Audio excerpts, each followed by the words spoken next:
तुर्की, Russia और China के दरमियान अलायंस बनने की तैयारियां शुरू कर दी गई हैं। तुर्की सबसे पहला वो मुल्क है जिसके खिलाफ अमेरिका कार्रवाई कर सकता है और सदर जो बाइडेन ने कल एक स्टेटमेंट जारी की है कि तुर्की तैयार रहे, अमेरिका सबसे पहले अटैक या अमेरिका सबसे पहले कार्रवाई अगर करेगा तो तुर्की के खिलाफ करेगा। हालांकि तुर्की नेटो का मेंबर है, हमेशा अमेरिका के साथ खड़ा रहा है। जो बाइडेन का ये कहना है कि सदर डोनाल्ड ट्रंप ने तुर्की के जो पेच थे वो ढीले छोड़ दिए हैं, अब अमेरिका तुर्की को खासा सबक सिखाएगा। तो तुर्की ने अपना कार्ड चल दिया है, वक्त के ऊपर चला है। रशिया चाइना को बुलाया है कि आए अलायंस बनाएं। अमेरिका हम तीनों का दुश्मन है, अगर हम अलायंस नहीं बनाएंगे तो अमेरिका बारी बारी हम सबको ले डूबेगा। तो नाजरीन ग्रामी, तुर्की ने कौन सा कार्ड खेला है और किस तरह तीन मुल्क चाइना, रशिया और तुर्की सरवाइव करेंगे, सब कुछ आज की इस वीडियो में मैं आपके सामने रखूंगा। छोटी सी गुजारिश है कि आप हमारा यूट्यूब चैनल हसनाट टीवी को सब्सक्राइब कर लें, घंटी के निशान को दबा लें ताकि लेटेस्ट न्यूज आप तक बर वक्त पहुंचती रहे। नाज़रीन, सबसे पहले बात करते हैं तुर्की की। तो तुर्की जो पहले कराबाग रीजन के अंदर लड़ाई को प्रमोट कर रहा था और रशिया के सारे प्लान थे जो पीस के लिए, वो सारे के सारे सबोटैच कर दिए। रशिया बड़ी कोशिश करता रहा कि किसी न किसी तरीके से अर्मीनिया और अजरबैजान के दरमियान जो जंग थी वो खत्म हो जाए, लेकिन तुर्की कहता रहा कि अजरबैजान को सपोर्ट करते रहेंगे, अजरबैजान जब तक चाहे जंग करे, अजरबैजान को फौजी भी देंगे, अजरबैजान को हथियार भी दिए, सब कुछ मामलात होते रहे। लेकिन आज की जो सबसे बड़ी और लेटेस्ट न्यूज ये है कि सदर तैयब उर्दगान ने रशिया के आला हुकाम से राब्ता किया है और कहा है कि आइए टेबल पर बैठिए, हम बातचीत करते हैं और जब ये मामला तय हो जाएंगे हम कराबाग का रीजन वाला सारा का सारा मामला खत्म कर देंगे। लेकिन इसके पीछे मोटिव ये है कि सदर जो बाइडेन, जो कि अमेरिका के नए प्रेसिडेंट बने हैं, उन्होंने इस बात का ऐलान किया है कि अगर तुर्की अपने जो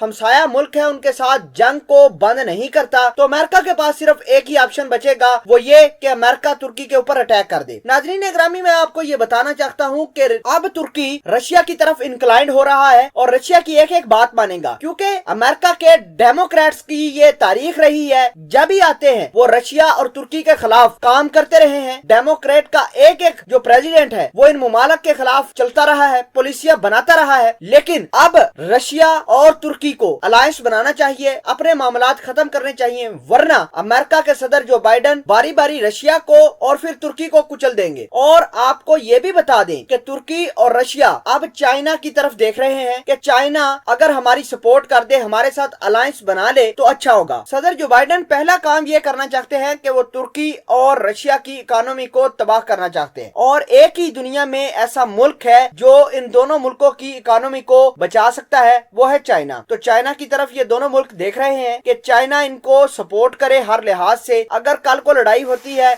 तो चाइना उनके साथ खड़ा हो, तो इस तरह मामला सेटल हो सकते हैं। तो बहरहाल तुर्की का पहला नंबर लग गया है सदर जो बाइडेन के पास। जो बाइडेन इस बात का ऐलान कर चुके हैं कि अगर तुर्की अपने ताल्लुकात अपने हमसाया मुल्कों के साथ ठीक नहीं करता तो फिर तुर्की के खिलाफ कार्रवाई की जाएगी। नाज़रीन, इस डेवलपमेंट के ऊपर आप क्या राय रखते हैं, कमेंट सेक्शन में इस वीडियो के जरूर बताइएगा। जज़ाकल्लाह।